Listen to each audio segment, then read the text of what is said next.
Assalamualaikum warahmatullahi wabarakatuh. Halo teman-teman, pada pagi hari ini aku akan share ke teman-teman tentang soal PPPK kebidanan, yaitu tentang asuhan persalinan. Nah, seperti biasa aku akan share soal dan pembahasan. Jangan lupa teman-teman silahkan pause terlebih dahulu videonya untuk teman-teman coba menjawab ya. Oke, langsung aja ke soal yang pertama. Seperti biasa, jika menemui soal berupa kasus, silahkan teman-teman baca terlebih dahulu pertanyaannya. Pertanyaannya adalah, apakah diagnosa yang tepat berdasarkan kasus tersebut? Nyonya M G3P2A1 datang ke puskesmas mengatakan hamil 9 bulan, merasakan kenceng-kenceng sejak 8 jam yang lalu. Nyonya M mengatakan sudah mengeluarkan lendir darah. Hasil pemeriksaan pembukaan serviks 5 cm, keadaan umum baik. Setelah 4 jam kemudian hasil pembukaan serviks tetap 5 cm. Nah, kira-kira apa sih diagnosa berdasarkan kasus tersebut? A. Apakah belum infartu? B. Partus precipitatus. C. Partus tak maju. D. Partus macet. Atau E. Partus lama. Nah, kira-kira dari opsi A sampai E teman-teman bisa eliminasi ya, agar teman-teman tuh tinggal pilih opsi yang menurut teman-teman itu benar sesuai teori dan sesuai kasus yang ada di soal. Nah, kalau opsi A jelas bukan ya teman-teman, karena di sini kan udah pembukaan 5 cm gitu ya. Kemudian partus precipitatus tentu bukan ya teman-teman, karena di sini kan juga belum lahir bayinya ya. Dan pembukaan serviksnya pun masih tetap 5 cm di sini. Berarti kita eliminasi juga untuk yang opsi B. Nah, antara opsi C, D, dan E. Nah, kira-kira teman-teman masih bingung atau enggak nih? Yuk kita bahas bersama. Nah, jawabannya yang E. Kenapa yang E partus lama? Yuk kita bahas. Kata kuncinya di sini pembukaan serviks tidak berubah dalam 8 jam. Nah, di sini perbedaan partus lama dan partus macet adalah partus lama atau prolong labor ya, yaitu pemanjangan fase laten lebih dari 8 jam atau pemanjangan fase aktif lebih dari 12 jam. Di sini kontraksi uterusnya tidak adekuat. Jadi kayak pembukaannya ya udah stuck di situ aja. Kayak di soal tadi ya teman-teman, pembukaannya setelah 4 jam masih sama 5 cm ya.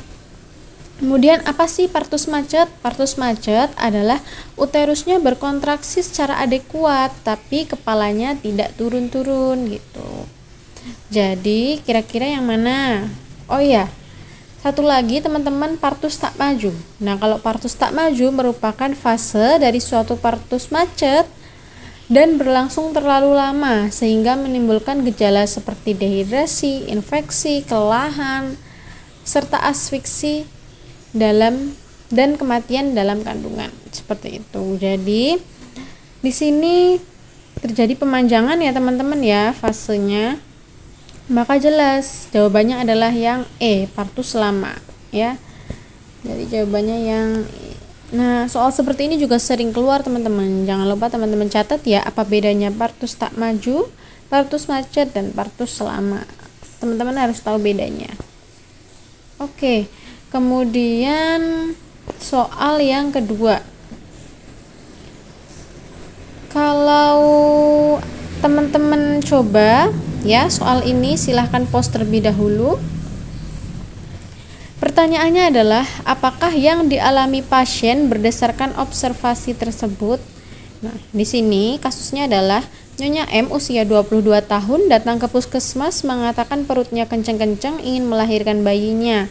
Hasil pemeriksaan TTV dalam batas normal, pemeriksaan dalam pembukaan 4 cm, KK positif atau kulit ketubanya positif. Masih ada ya utuh. Hasil observasi pada pukul 10 sampai dengan 11, HIS-nya 3 kali 10 menit selama 30 detik, DJJ-nya 142 kali per menit. Pada pukul 12, hasil observasinya HIS-nya masih sama, 3 kali 10 menit 30 detik. DJJ-nya 135 kali per menit. Nah, apa kah yang dialami pasien berdasarkan observasi tersebut? A. Apakah atonia uteri? B. Inersia uteri? C. Inversia uteri? D. Tetania uteri? Ataukah E. Incoordinate uterine action? Nah, teman-teman kalau masih bingung, habis ini aku buat suatu tabel biar teman-teman mudah untuk memahaminya gitu ya. Yang opsi A, atonia uteri. Apa sih atonia uteri? Ya, atonia uteri ini mengacu pada kondisi uterus yang tidak adekuat, di mana sel myometrium sebagai respon terhadap oksitosinnya dilepaskan selama persalinan. Dapat menyebabkan perdarahan postpartum ya, di mana kontraksinya ini kan tidak adekuat gitu. Di sini yang opsi B, inersia uteri. Nah, kita coba lihat di tabelnya ya. Nah, di sini jawabannya yang B. Dalam 1 jam ya teman-teman, dari pukul 10 sampai dengan 11 tadi kan segini. Terus diobservasi lagi 1 jam lagi masih sama ya. Nah, kira-kira apa sih bedanya sama dengan opsi yang lain ya, kita lihat di tabelnya. Nah, di sini jenisnya ya teman-teman, distosia karena kelainan his ya, kontraksi dapat dibagi menjadi ada inersia uteri, ada partus precipitatus, ada tetania uteri, dan ada incoordinate uterine action. Nah, kalau inersia uteri di sini gejalanya adalah pemanjangan fase laten atau fase aktif atau keduanya, di mana terbagi menjadi 2 juga. Ada inersia hipotonis, nah hisnya lemah, jarang atau intensitasnya lembek. Kalau inersia hipertonis, hisnya terlalu kuat hingga klien merasa sangat kesakitan. Gitu ya teman-teman. Terus ada partus precipitatus, persalinan yang terlalu cepat, kurang dari 3 jam. Jadi cepat banget gitu ya teman-teman. Kemudian tetania uteri. Apa itu tetania uteri? Hisnya yang terlampau kuat dan terlalu sering sehingga tidak ada relaksasi uterus. Ini juga memicu yang namanya partus precipitatus. Kemudian incoordinate uterine action adalah tidak ada koordinasi antara segmen atas dan bawah uterus sehingga his adekuat tapi tidak diikuti dengan pembukaan serviks. Jadi nggak ada koordinasi, jadinya kan nggak jalan gitu ya teman-teman. Incoordinate, jadi tidak ada koordinasi gitu ya teman-teman. Jadi teman-teman ini silahkan ditulis di rangkuman atau di kertas kecil, silahkan tempel. Teman-teman harus tahu bedanya, apa itu inersia uteri ya, apa itu partus precipitatus, apa itu tetania uteri, apa itu incoordinate uterine action gitu.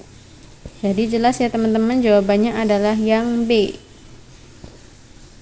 yang inersia uteri, karena di sini